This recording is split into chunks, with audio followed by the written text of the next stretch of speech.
Pericles, 495 to 429 BC, was a natural leader of the Athenian people, but as a champion of democracy, he held no title. He was the primary influence over Athens during the 10-year period of peace known as the Golden Age of Athens. He organized subsidy for the poor, ensured that court officials were paid for their duties, and that soldiers received proper pay according to their rank. He also ensured that artists and artisans shared in the city's wealth by embarking on an ambitious project of new buildings, now considered the glory of ancient Greece: the Parthenon, the Temple of Eleusis, the Odeum, the Erechtheum, and the vestibules called Propylaea. The great dramatists Sophocles, Aeschylus, and Euripides thrived in this period.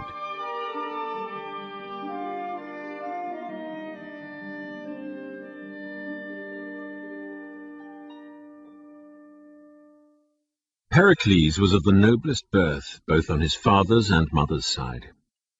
Xanthippus, his father, who defeated the king of Persia's generals in the battle of Mycale, took to wife Agariste, the grandchild of Clisthenes, who drove out the sons of Pisistratus, and nobly put an end to their tyrannical usurpation. His mother, being near her time, fancied in a dream that she was brought to bed of a lion, and a few days after was delivered of Pericles, in other respects perfectly formed, only his head was somewhat longish and out of proportion, for which reason almost all the images and statues that were made of him have the head covered with a helmet, the workman apparently being willing not to expose him. The poets of Athens called him Skenocephalus, or Squillhead, from skenos, a squill or sea onion. The master that taught him music, most authors are agreed, was Damon. Damon, it is not unlikely, being a sophist, out of policy, sheltered himself under the profession of music to conceal from people in general his skill in other things, and under this pretence attended Pericles, the young athlete of politics, so to say, as his training master in these exercises. Damon's lyre, however, did not prove altogether a successful blind. He was banished the country by ostracism for 10 years, as a dangerous intermeddler and a favourer of arbitrary power. But he that saw most of Pericles, and furnished him most especially with a weight and grandeur of sense, superior to all arts of popularity, and in general gave him his elevation and sublimity of purpose and of character, was Anaxagoras of Clazomenae, whom the men of those times called by the name of Nous, that is, mind or intelligence, whether in admiration of the great and extraordinary gift he displayed for the science of nature, or because that he was the first of the philosophers who did not refer the first ordering of the world to fortune or chance, nor to necessity or compulsion, but to a pure, unadulterated intelligence. For this man Pericles entertained an extraordinary esteem and admiration, and filling himself with this lofty and, as they call it, up-in-the-air sort of thought, derived hence not merely, as was natural, elevation of purpose and dignity of language, raised far above the base and dishonest buffooneries of mob eloquence, but besides this, a composure of countenance, and a serenity and calmness in all his movements, which no occurrence whilst he was speaking could disturb, a sustained and even tone of voice, and various other advantages of a similar kind, which produced the greatest effect on his hearers. Once, after being reviled and ill spoken of all day long in his own hearing by some vile and abandoned fellow in the open market-place, where he was engaged in the dispatch of some urgent affair, he continued his business in perfect silence, and in the evening returned home composedly, the man still dogging him at the heels, and pelting him all the way with abuse and foul language. And stepping into his house, it being by this time dark, he ordered one of his servants to take a light, and to go along with the man and see him safe home. Ion, it is true, the dramatic poet, says that Pericles' manner in company was somewhat over-assuming and pompous, and that into his high bearing there entered a good deal of slightingness and scorn of others. Pericles seems also to have become, by Anaxagoras' instructions, superior to that superstition with which an ignorant wonder at appearances, for example in the heavens, possesses the minds of people unacquainted with their causes, eager for the supernatural, and excitable through an inexperience which the knowledge of natural causes removes, replacing wild and timid superstition by the good hope and assurance of an intelligent piety. Pericles, while yet but a young man, stood in considerable apprehension of the people, as he was thought in face and figure to be very like the tyrant Pisistratus, and those of great age remarked upon the sweetness of his voice, and his volubility, and rapidity in speaking, and were struck with amazement at the resemblance. Reflecting, too, that he had a considerable estate, and was descended of a noble family, and had friends of great influence, he was fearful all this might bring him to be banished as a dangerous person, and for this reason meddled not at all with state affairs, but in military service showed himself of a brave and intrepid nature. But when Aristides was now dead, and Themistocles driven out, and Cimon was for the most part kept abroad by the expeditions he made in parts out of Greece, Pericles, seeing things in this posture, now advanced, and took his side, not with the rich and few, but with the many and poor, contrary to his natural bent, which was far from democratical.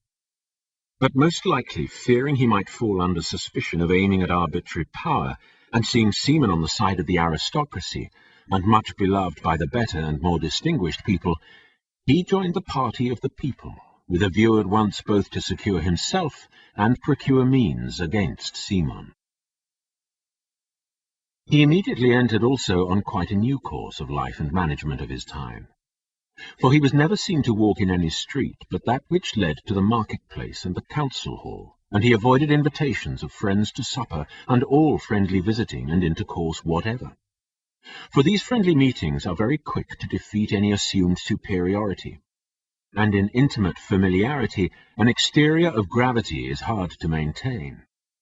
The style of speaking most consonant to his form of life, and the dignity of his views, he found, so to say, in the tones of that instrument with which Anaxagoras had furnished him. Of his teaching he continually availed himself, and deepened the colours of rhetoric with the dye of natural science. In the art of speaking he showed himself far superior to all others. Upon which account, they say, he had his nickname given him, though some are of opinion he was named the Olympian, from the public buildings with which he adorned the city. However, the comedies represented at the time, which both in good earnest and in merriment let fly many hard words at him, plainly show that he got that appellation especially from his speaking. They speak of his thundering and lightning when he harangued the people, and of his wielding a dreadful thunderbolt in his tongue. He has left nothing in writing behind him except some decrees, and there are but very few of his sayings recorded. One, for example, is that he said Aegina must, like a gathering in a man's eye, be removed from Piraeus. Again, when on a time Sophocles, who was his fellow commissioner in the generalship, was going on board with him, and praised the beauty of a youth they met with in the way to the ship, Sophocles, said he, a general ought not only to have clean hands, but also clean eyes. Since Thucydides describes the rule of Pericles as an aristocratical government that went by the name of a democracy, but was indeed the supremacy of a single great man, while many others say on the contrary that by him the common people were first encouraged and led on to such evils as appropriations of subject territory, allowances for attending theatres, payments for performing public duties, and by these bad habits were, under the influence of his public measures, changed from a sober, thrifty people that maintained themselves by their own labours to lovers of expense, intemperance, and licence, let us examine the cause of this change by the actual matters of fact. Finding himself come short of his competitor Cimon in wealth and money, by which advantages the other was enabled to take care of the poor, inviting every day some one or other of the citizens that was in want to supper, and bestowing clothes upon the aged people, and breaking down the hedges and enclosures of his grounds, that all that would might freely gather what fruit they pleased, Pericles, thus outdone in popular arts, turned to the distribution of the public moneys,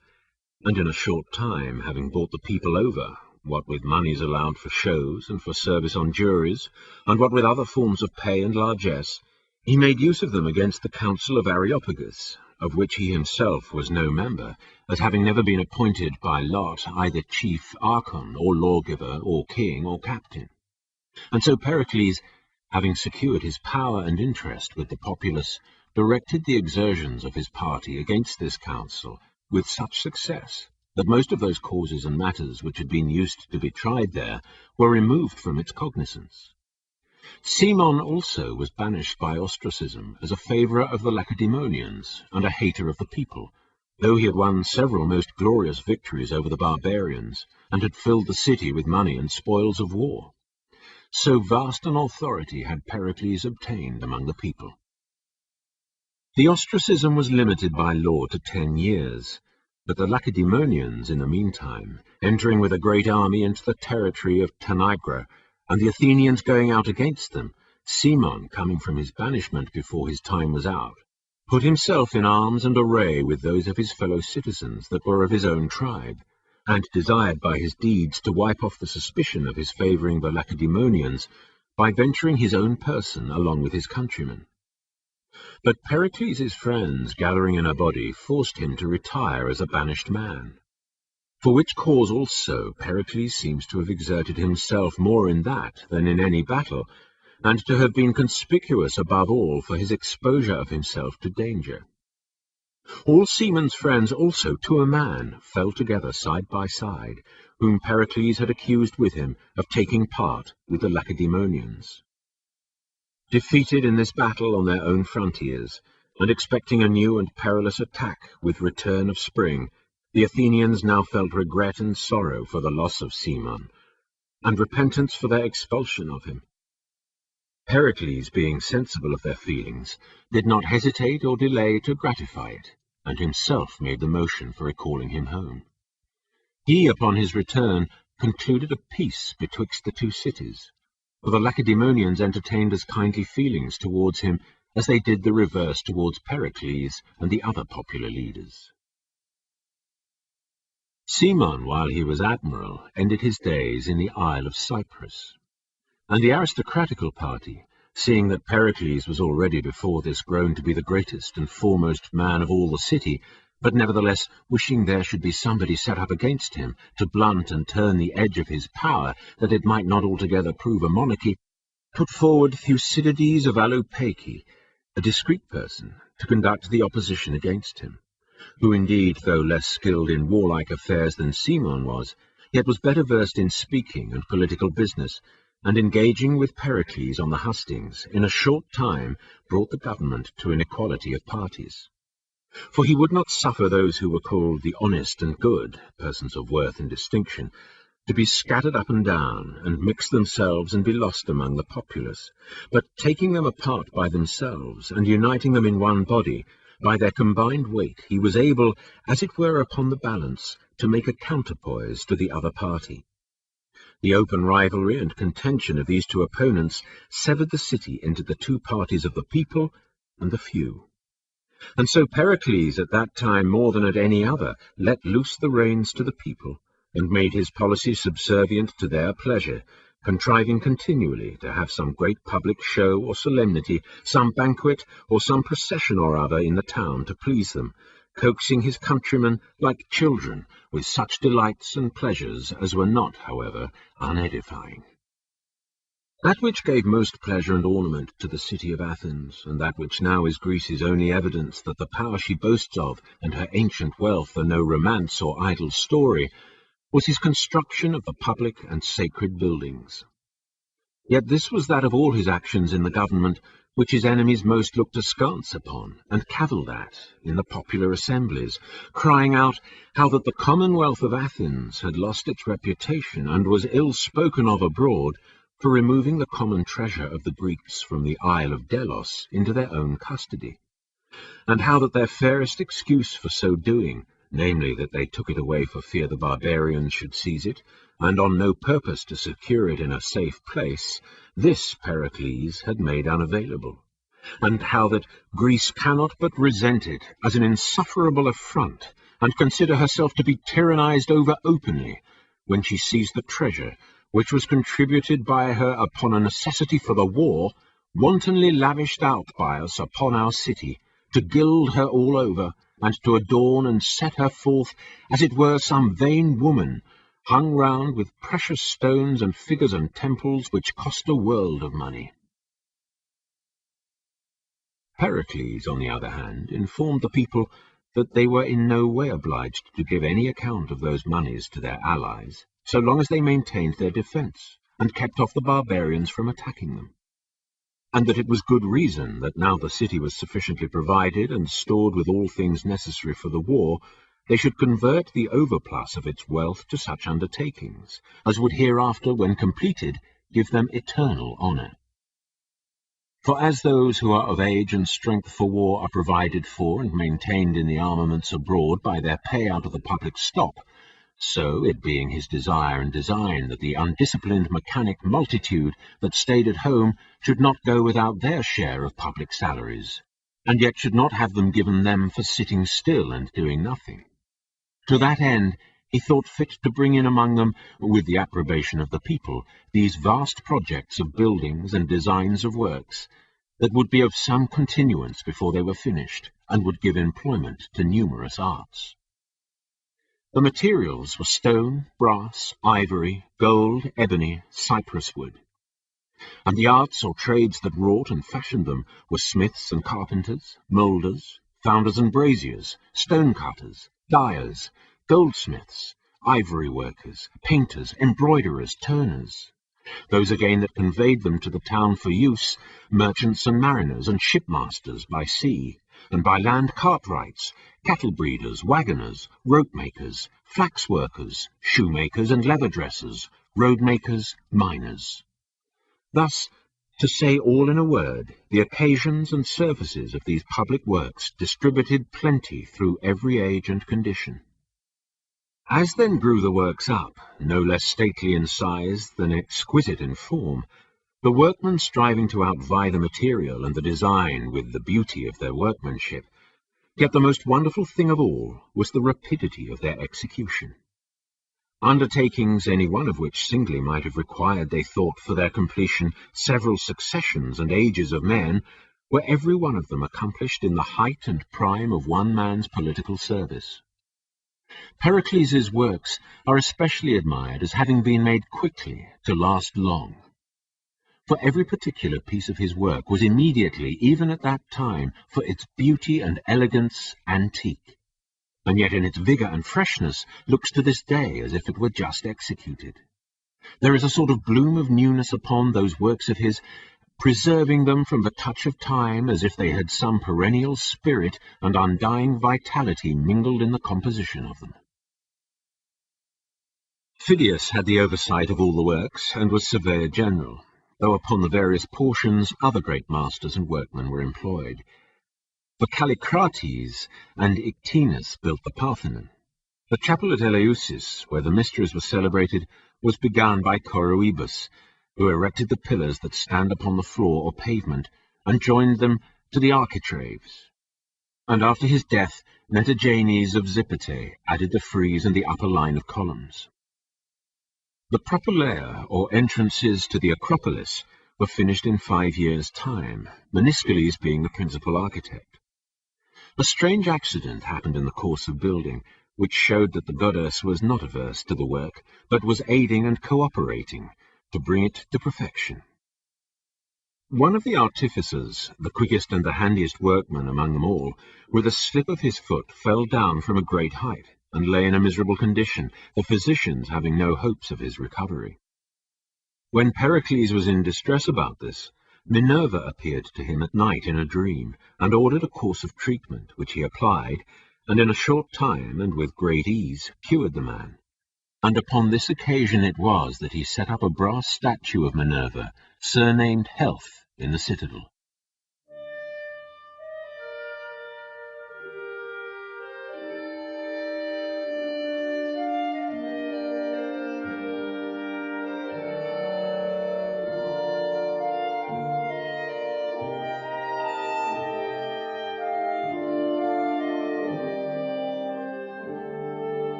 When the orators who sided with Thucydides and his party were at one time crying out, as their custom was, against Pericles as one who squandered away the public money and made havoc of the state revenues, he rose in the open assembly and put the question to the people whether they thought that he had laid out much. And they saying, "Too much, a great deal," then said he, "Since it is so, let the cost not go to your account, but to mine,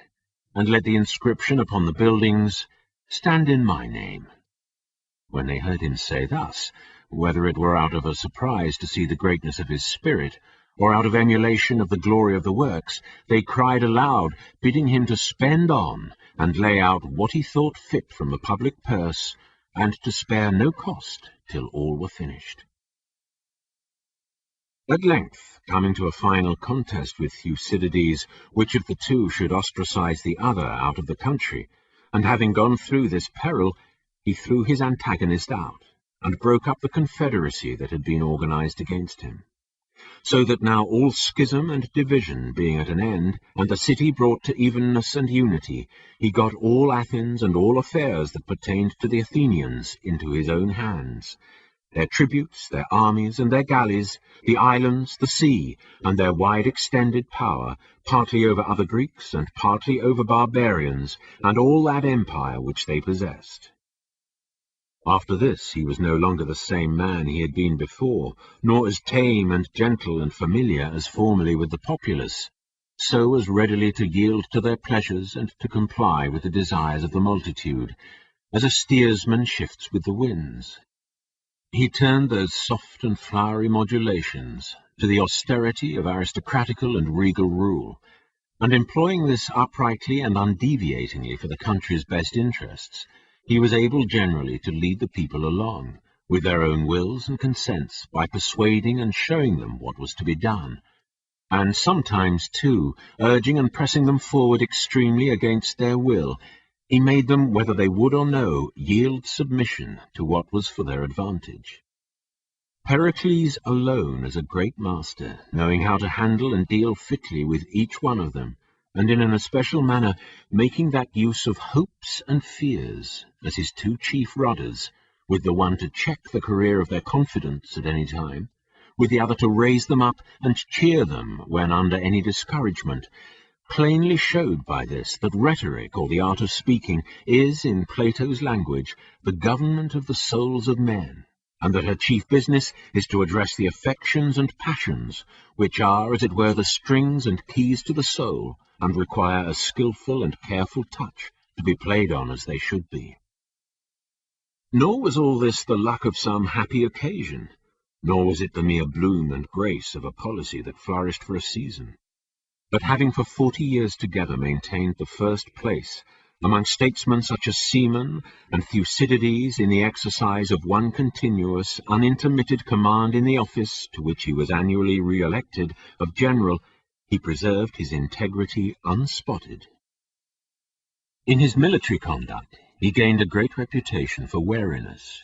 He would not by his good will engage in any fight which had much uncertainty or hazard. He did not envy the glory of generals whose rash adventures fortune favoured with brilliant success, however they were admired by others, nor did he think them worthy his imitation, but always used to say to his citizens that so far as lay in his power, they should continue immortal and live for ever. Of all his expeditions, that to the Chersonese gave most satisfaction and pleasure, having proved the safety of the Greeks who inhabited there. For not only by carrying along with him 1,000 fresh citizens of Athens, he gave new strength and vigour to the cities, but also by belting the neck of land which joins the peninsula to the continent with bulwarks and forts from sea to sea, he put a stop to the inroads of the Thracians, who lay all about the Chersonese, and closed the door against a continual and grievous war with which that country had long been harassed. Nor was he less admired and talked of abroad for his sailing round the Peloponnesus, having set out from Pegae, the port of Megara, with 100 galleys. For he had not only laid waste the sea-coast, but also advancing far up into the mainland with the soldiers he had on board, by the terror of his appearance drove many within their walls, and at Nemea with main force routed and raised a trophy over the Sicyonians, who stood their ground and joined battle with him. And having taken on board a supply of soldiers into the galleys out of Achaia, then in league with Athens, he crossed with the fleet to the opposite continent, and sailing along by the mouth of the river Achilles, overran Acarnania, and shut up the Aeneadae within their city walls, and having ravaged and wasted their country, weighed anchor for home with the double advantage of having shown himself formidable to his enemies, and at the same time safe and energetic to his fellow citizens. But in other things he did not comply with the giddy impulses of the citizens, nor quit his own resolutions to follow their fancies. When carried away with the thought of their strength and great success, they were eager to interfere again in Egypt, and to disturb the king of Persia's maritime dominions. But Pericles curbed this passion for foreign conquest, and directed their power for the most part to securing and consolidating what they had already got, supposing it would be quite enough for them to do if they could keep the Lacedaemonians in check. That he did well and wisely in thus restraining the exertions of the Athenians within the compass of Greece, the events themselves that happened afterward bore sufficient witness. For in the first place the Euboeans revolted, against whom he passed over with forces. And then immediately after, news came that the Megarians were turned against their enemies, and a hostile army was upon the borders of Attica, under the conduct of Plistoanax, king of the Lacedaemonians. Wherefore Pericles came with his army back again in all haste out of Euboea, to meet the war which threatened at home, and did not venture to engage a numerous and brave army eager for battle. But perceiving that Plistoanax was a very young man, and governed himself mostly by the counsel and advice of Cleandrides, whom the Ephors had sent with him, by reason of his youth to be a kind of guardian and assistant to him, he privately made trial of this man's integrity, and in a short time, having corrupted him with money, prevailed with him to withdraw the Peloponnesians out of Attica.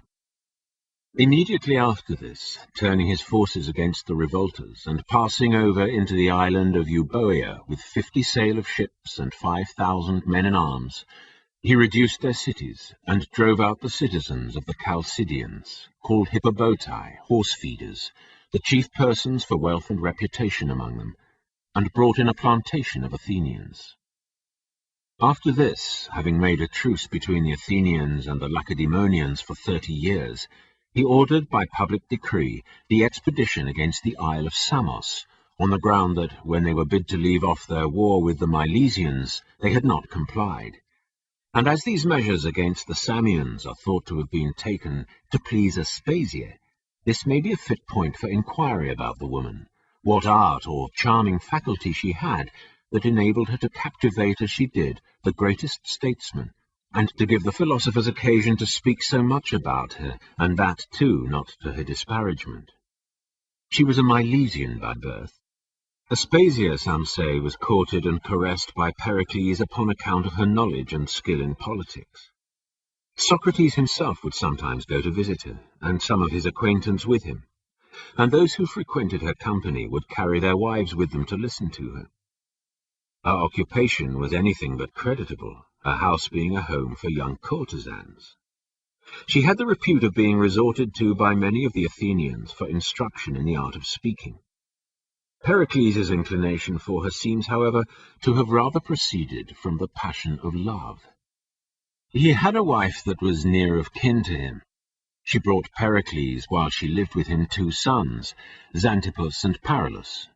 Afterwards, when they did not well agree nor like to live together, he parted with her own consent to another man, and himself took Aspasia, and loved her with wonderful affection.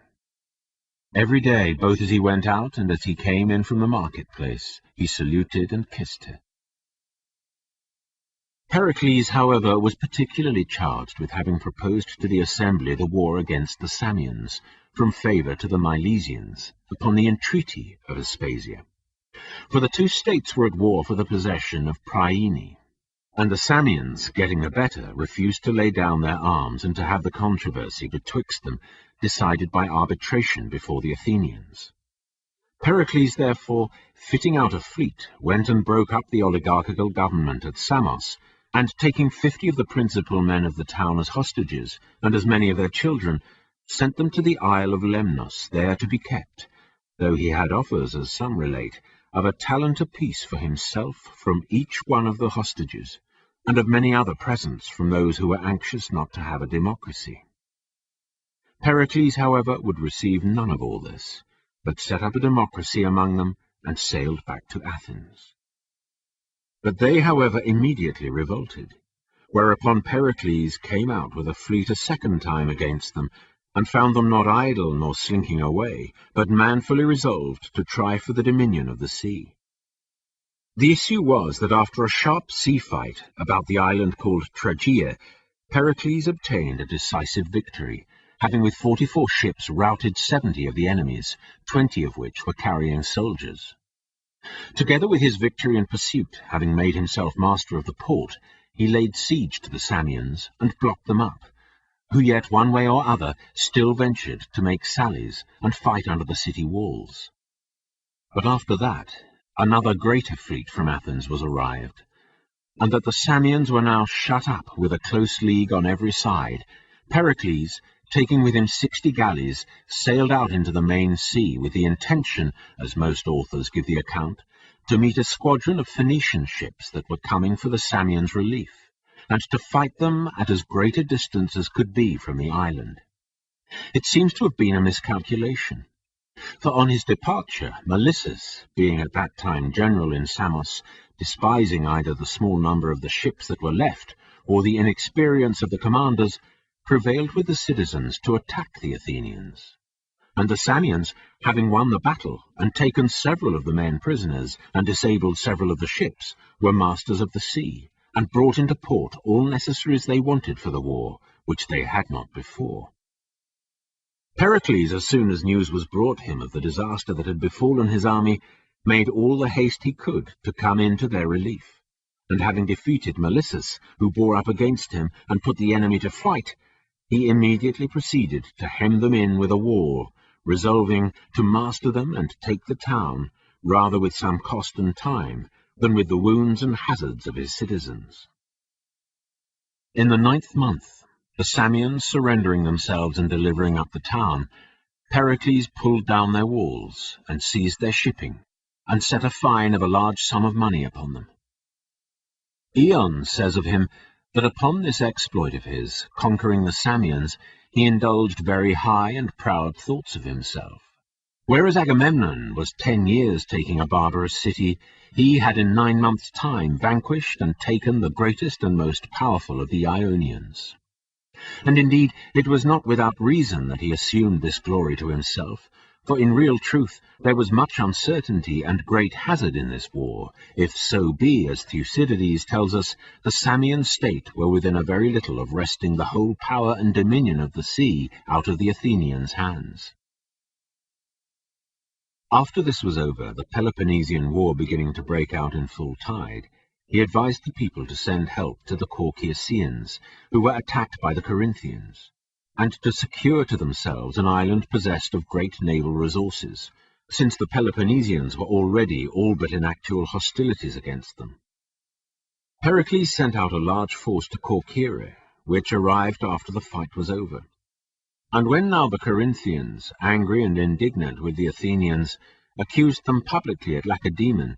the Megarians joined with them, complaining that they were, contrary to common right and the articles of peace sworn to among the Greeks, kept out and driven away from every market, and from all ports under the control of the Athenians. It is very likely that the war would not upon any other grounds of quarrel have fallen upon the Athenians, could they have been prevailed with to repeal the ordinance against the Megarians, and to be reconciled to them. Upon which account, since Pericles was the man who mainly opposed it, and stirred up the people's passions to persist in their contention with the Megarians, he was regarded as the sole cause of the war. The true occasion of the quarrel is not so easy to find out, but of inducing the refusal to annul the decree, all alike charge Pericles. Some say he met the request with a positive refusal, out of high spirit and a view of the state's best interests, while other some there are who say that it was rather out of arrogance and a wilful spirit of contention to show his own strength that he took occasion to slight the Lacedaemonians. The worst motive of all, which is confirmed by most witnesses, is to the following effect. Phidias the moulder had undertaken to make the statue of Minerva. Now he, being admitted to friendship with Pericles, and a great favourite of his, had many enemies upon this account, who envied and maligned him, who also, to make trial in a case of his, what kind of judges the commons would prove, should there be occasion to bring Pericles himself before them,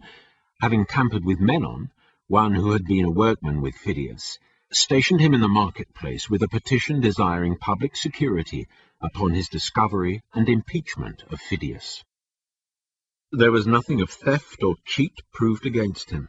for Phidias, from the very first beginning, by the advice of Pericles, had so wrought and wrapped the gold that was used in the work about the statue, that they might take it all off and make out the just weight of it, which Pericles at that time bade the accusers do. But the reputation of his works was what brought envy upon Phidias. Phidias then was carried away to prison, and there died of a disease, but as some say, of poison, administered by the enemies of Pericles to raise a slander, or a suspicion at least, as though he had procured it. About the same time, Aspasia was indicted of impiety, upon the complaint of Hermippus the comedian, who also laid further to her charge that she received into her house free-born women for the uses of Pericles. And Diopithes proposed a decree that public accusation should be laid against persons who neglected religion or taught new doctrines about things above, directing suspicion by means of Anaxagoras against Pericles himself. The people receiving and admitting these accusations and complaints, at length by this means they came to enact a decree, at the motion of Dracontides, that Pericles should bring in the accounts of the moneys he had expended. Aspasia Pericles begged off, shedding, as Aeschines says, many tears at the trial, and personally entreating the jurors. But fearing how it might go with Anaxagoras, he sent him out of the city. And finding that in Phidias's case he had miscarried with the people, being afraid of impeachment, he kindled the war, which hitherto had lingered and smothered, and blew it up into a flame, hoping by that means to disperse and scatter these complaints and charges, and to allay their jealousy, the city usually throwing herself upon him alone, and trusting to his sole conduct, upon the urgency of great affairs and public dangers, by reason of his authority and the sway he bore. The Lacedaemonians and their allies, with a great army, invaded the Athenian territories under the conduct of King Archidamus, and laying waste the country, marched on as far as Acharnae, and there pitched their camp, presuming that the Athenians would never endure that, but would come out and fight them for their country's and their honour's sake. But Pericles looked upon it as dangerous to engage in battle to the risk of the city itself against 60,000 men-at-arms of Peloponnesians and Boeotians.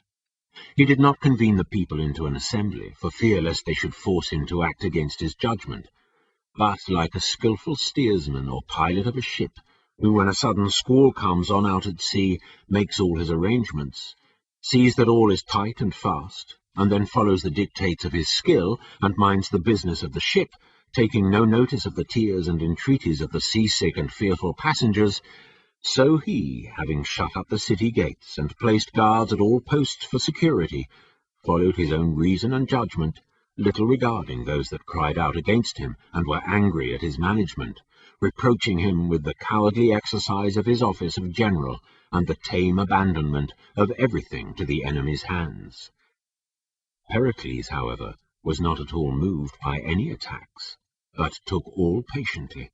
and submitted in silence to the disgrace they threw upon him, and the ill will they bore him.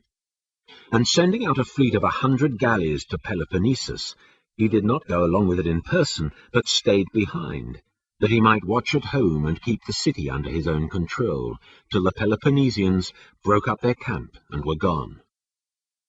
The fleet, sailing round the Peloponnese, ravaged a great deal of the country, and pillaged and plundered the towns and smaller cities, and by land he himself entered with an army the Megarian country, and made havoc of it all.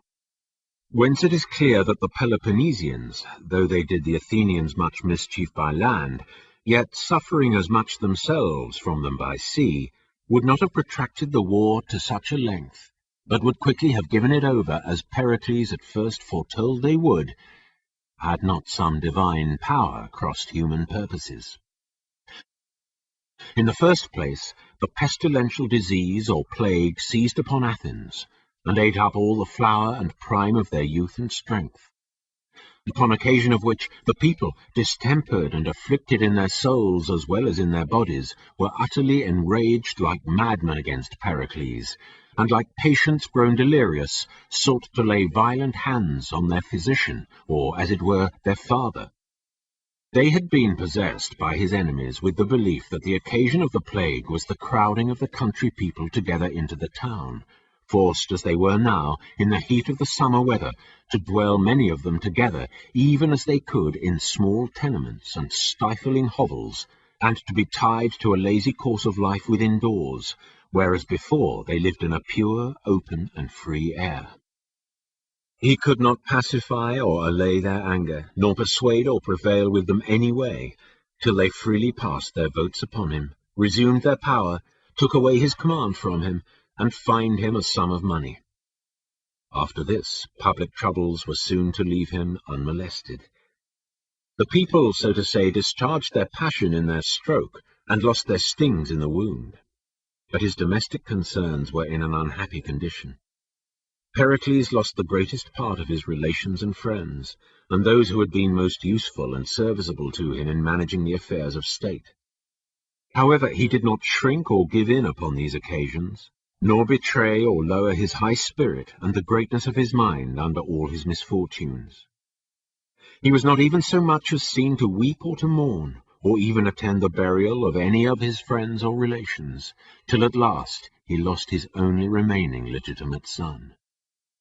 Subdued by this blow, and yet striving still as far as he could to maintain his principle and to preserve and keep up the greatness of his soul, when he came, however, to perform the ceremony of putting a garland of flowers upon the head of the corpse, he was vanquished by his passion at the sight, so that he burst into exclamations and shed copious tears, having never done any such thing in all his life before. The city having made trial of other generals for the conduct of war, and orators for business of state, when they found there was no one who was of weight enough for such a charge, or of authority sufficient to be trusted with so great a command, regretted the loss of him, and invited him again to address and advise them, and to reassume the office of general. He, however, lay at home in dejection and mourning, but was persuaded by Alcibiades and others of his friends to come abroad and show himself to the people, who, having upon his appearance made their acknowledgments and apologized for their untowardly treatment of him, he undertook the public affairs once more. About this time the plague seized Pericles, not with sharp and violent fits as it did others that had it, but with a dull and lingering distemper, attended with various changes and alterations, leisurely, by little and little, wasting the strength of his body, and undermining the noble faculties of his soul. He was indeed a character deserving our high admiration, not only for his equitable and mild temper, which all along in the many affairs of his life he constantly maintained, but also that in the exercise of such immense power he never gratified his envy or his passion.